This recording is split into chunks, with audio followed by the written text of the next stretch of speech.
Okay, here we go. We have the update information. So we've got all of the refines for the Choose Your Legends 2 units, as well as the stats for the upcoming units on the Dancer banner, and a whole bunch of other stuff that I want to talk about. It was a pretty big update, so we got a lot of things to cover here.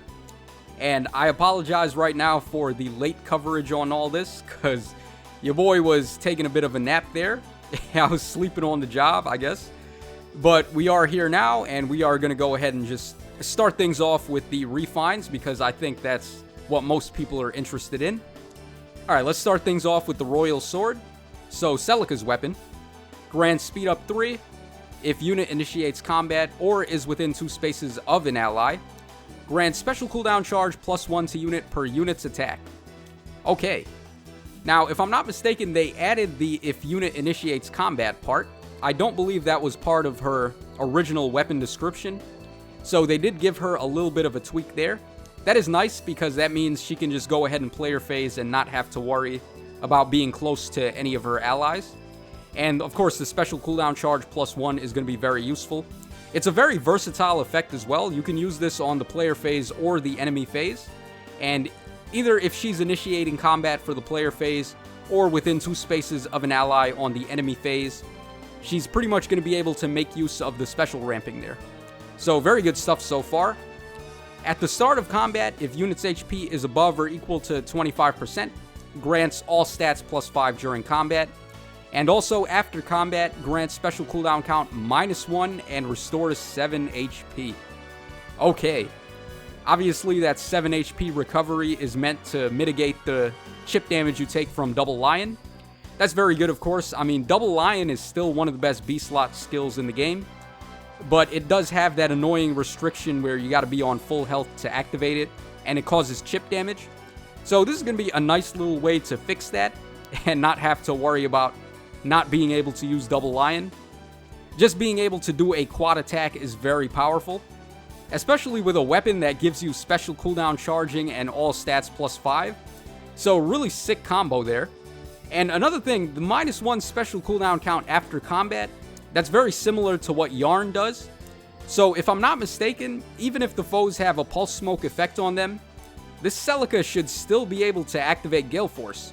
So you could use this Celica to Gale Force in a mode like Resonant Battles, where all of the foes have Pulse Smoke conveniently equipped. So I think this could be pretty clutch in there. Definitely going to be very helpful in Resonant Battles during Echo's season. Alright, next up we've got Maltet. So Hector's weapon accelerates special trigger, neutralizes effective against armor bonuses. Okay, now we're talking. Alright, that definitely was not there before. So they added Surveillance Shield to his weapon, very good. If unit's HP is above or equal to 25% and foe initiates combat, neutralizes unit's penalties and unit makes a guaranteed follow-up attack. Wow, they gave him a lot. Okay, so neutralizing units' penalties, that's going to give the middle finger to Broadly Fan and Dominance. Very good stuff there. Of course, Dominance is like the easiest way to win. So anytime you have protection from Dominance, you're doing very good. Also a built-in quick repost effect like he had before. And neutralizing effective against armors, that's really good for him. His only type is armor type, unlike a lot of these other armored units that may have other classes. Like Kanegas, he's a beast and an armor. Sothis is an armor and a dragon, and so on and so forth. So it's pretty hard for those units to get rid of all their type disadvantage bonuses. But this Maltet is pretty much got Hector covered. So that's definitely very good. And the special refine is if the foe initiates combat, or if the foe's HP is full at the start of combat, inflicts attack and defense -6 on foes during combat, and foe cannot make a follow-up attack. Wow. Okay, so his special effect refine is literally just Thorn Lance and Aimer, pretty much. Wow. Okay, so he has 2 weapons in one, basically. Like, his normal weapon effect already is good enough to be a standalone weapon. And then this we've seen already is pretty much a standalone weapon as well. So combine the 2 and you have 2 weapons in one. Very cool stuff. Definitely reminiscent of Blazing Durandal and Irvon for sure. So Hector got some nice love in this update. Alright, let's take a look at Ephraim next.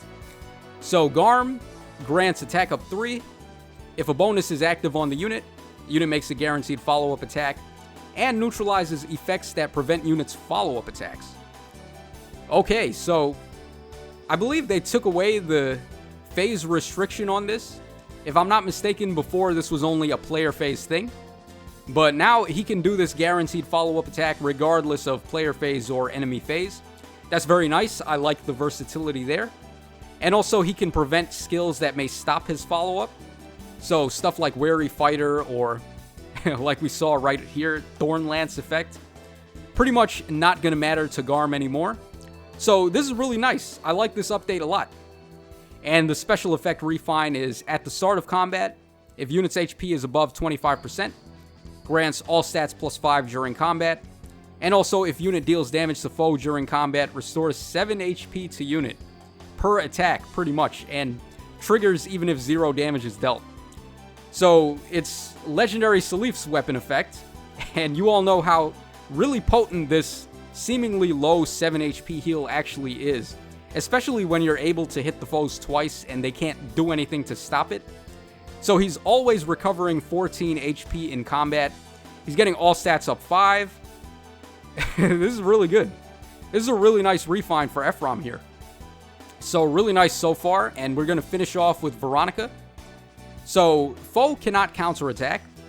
After combat, if unit attacked, inflicts all stats minus 4 on target and foes in 2 spaces, and grants all stats plus 4 to unit and allies within 2 spaces for 1 turn. Oh, that's unfortunate. So, they pretty much left her base weapon untouched. They didn't give her any extra effects or cut out any restrictions like we saw on all the other 3. I guess her still being super popular as a unit to use definitely played a factor into that, because a lot of people just slap her on an AR defense team like a Cav line and have her go to town like that. So I guess, yeah, they didn't want to make her too overpowered, but what else could they have possibly done to her weapon? I mean, maybe they could have gave her Wrathful Staff and Dazzling Staff built in, so she could have had the B-slot passive freed up, and then at that point you'd be able to run like lull speed and res or lull attack and res or something. Maybe that would have been a little too powerful though, but I don't know, I guess that's what they could have done.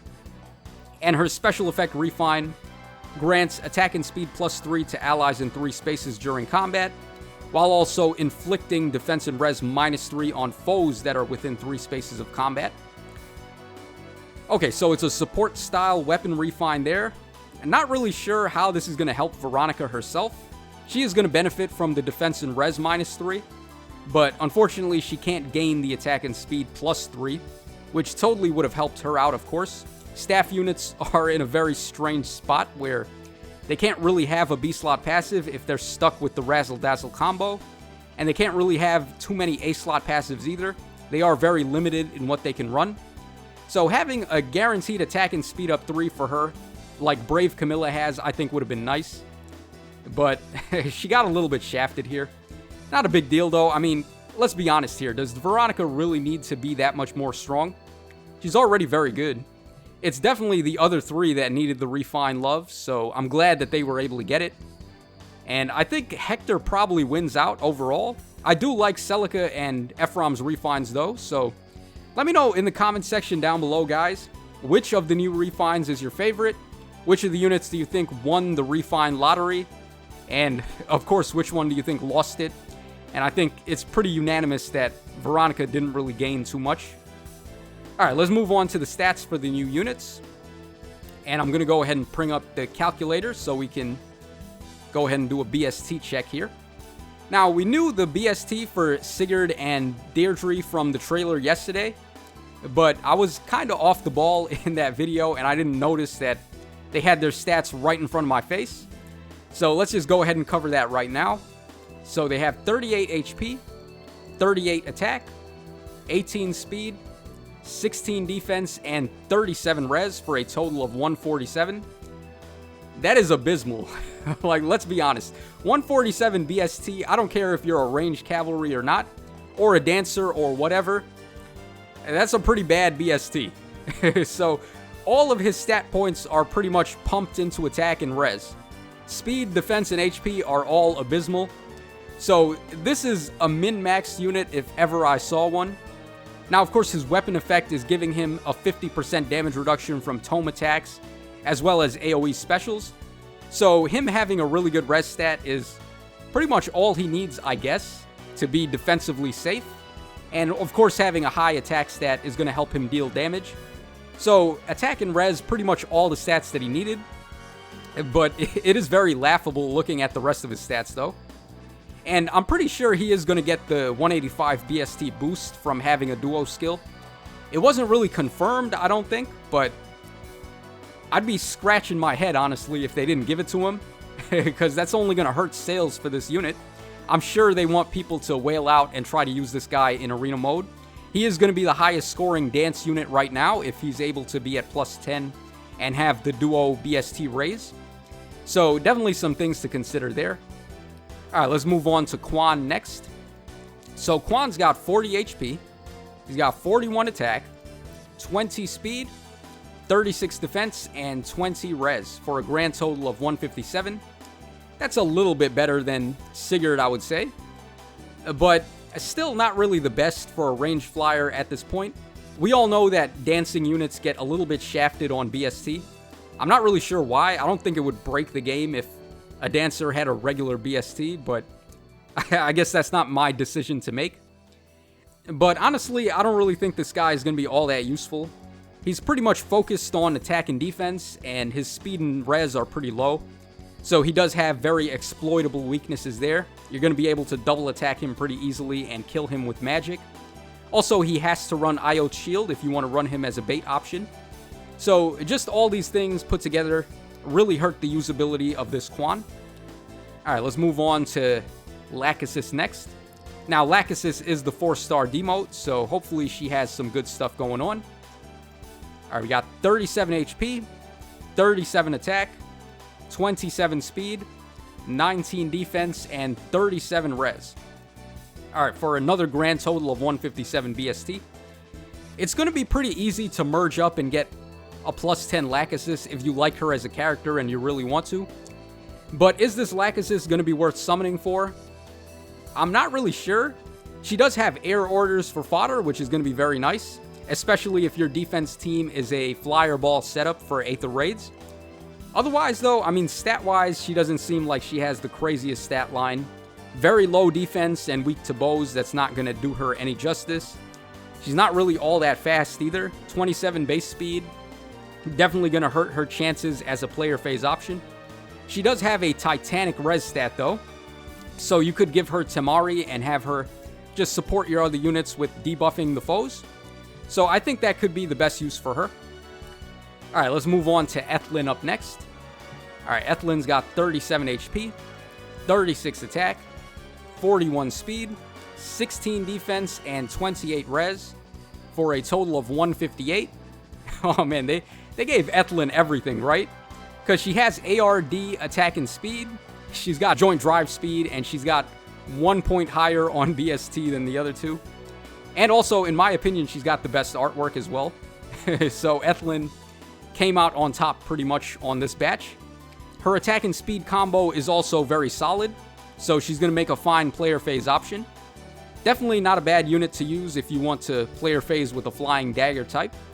Her res is decent enough for a player phase unit, and her defense, I mean, you're not going to worry about that too much as long as she's the one attacking.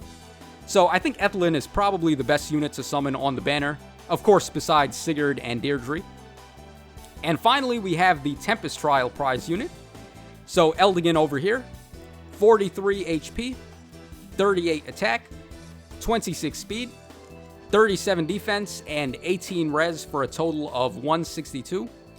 Alright, a little bit shafted. Like I said, these dance units get sort of a lowered BST. I don't know why. But it would have been nice if his BST was on the same level as Altena and Heath and Sigrun and all of them. But it is a little sucky that they took off points from his BST because he's a dancer. But one good thing about this guy is that his defense is really high. And being a free-to-play mergeable option, it's going to be very easy to get him to plus 10. So 37 base defense, with the Ivy Fruits taken into account and with plus 10 taken into account, there's a very good chance that Eldigan can avoid getting hit by Milla's isolation, and that is going to be very good for Aether Raid's defense. Of course, Milla just pretty much tears apart all of your rally traps and restore traps. There's really no way to get around her isolation. So having another option that can help people get away from that, I think is definitely going to be very helpful. So we may see a resurgence of rally traps and restore traps in Light Season, thanks to the emergence of this Eldigan. So pretty good stuff there. Definitely a very useful free-to-play option. That's always nice. Alright, so let's move on to Eldigan's base kit. He has the Courtly Candle Plus, which is a lance weapon. It's got 14 might and 1 range. At the start of combat, if unit's HP is above or equal to half, grants attack and defense +5 during combat. And also, if the foe can make a follow-up attack, reduces damage from foe's first attack by half. Okay, so 50% damage reduction on this weapon, and it is a melee weapon, which is pretty clutch, because you can combo this with guard bearing, unlike all of the ranged weapons that we saw on the banner itself.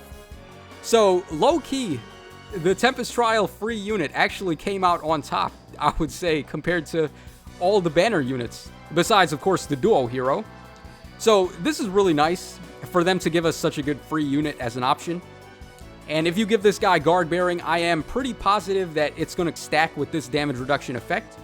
Previously, damage reduction effects did stack with each other, so I don't see why this wouldn't work with guard bearing. He also has Dance, Caldera Dance 2, and Defense Opening 3. Maybe not the best of fodder skills, but I definitely think this guy is good enough to look into, just based on his base kit and his stat line. So definitely don't sleep on this Eldigan. Seems like a pretty clutch option to run. And it looks like our Tempest Trial seals this time around are going to be Res Feint and Armor March, which is pretty dope. I mean, finally we got 2 Sacred Seals that are just complete winners. Res Feint is long awaited for a unit like Thrasir, because you can set up a rally trap with her, get the res debuff on the foes, and then proc the Killing Intent effect for her. So Thrasir is definitely going to enjoy Res Feint as a Sacred Seal. And also, like I said with Eldigan, we may start seeing a resurgence of rally traps in Aether Raids now, because this guy has a chance to avoid Milla's isolation. So all that stuff is very good. And Armor March as a Sacred Seal, Armor March should definitely be something that's free-to-play accessible, because armor units just need it so badly. The 1 range movement is awful for them, and Armored Boots is really not good enough, because you got to be on full HP for that to work. And you only have 1 copy of that seal, so only one of your armored units can make use of it. But Armor March can potentially affect your entire team if the units are adjacent. So definitely much better for armored units to move this way. And it looks like armored units are just getting a lot of love in this update. We saw Hector and Ephraim's refines turn out to be pretty good winners. So possibly armored units making a comeback. That would be very nice to see. And the final thing that I want to talk about is the payout for the Trait Fruits. Now, we know that we need 100 copies of them to actually go ahead and change our IVs. And the payout looks pretty abysmal, if I'm being honest here. This is Arena tiers, where top tier you get 5 Trait Fruits, and for the most part, all the other relevant tiers, if you play the game consistently, is just going to be 3 fruits. And that's pretty much the same for all the modes. This one is Mjolnir Strike, where you're getting 5 fruits at the highest tier, and then 3 for most of the tiers below that. And the same as well for Resonant Battles. 5 Trait Fruits, and then 3 for all the lower tiers. I wish that at least Resonant Battles you may have gained a little bit more, because there's really no reason to play this mode and do as well as possible. You guys know already my thoughts on Resonant Battles. I was on strike with the Harmonized Heroes, because I don't want to play another mode where I need to have the whaled up units to score my maximum score. So I'm just ignoring this mode for the most part. I'm not summoning to get any of the Harmonized Heroes, unless it's someone that I actually like. But otherwise, like, 5 Trait Fruits, 3 Trait Fruits, that's not good enough. And especially considering we're going to need 100 of them. So hopefully the new mode, Fatal Phalanx, or whatever it's called, I don't even remember. Hopefully that mode has a way for us to get a lot of these Trait Fruits at once. So it's going to ease up the amount we need to go ahead and change our IVs, and at least give us a better option to earn these new currencies here. So that's pretty much all I have to say about all the stuff that we got in this update. So this is your boy Tacho signing out. Take care, everybody, and I will catch you guys again on the flip side.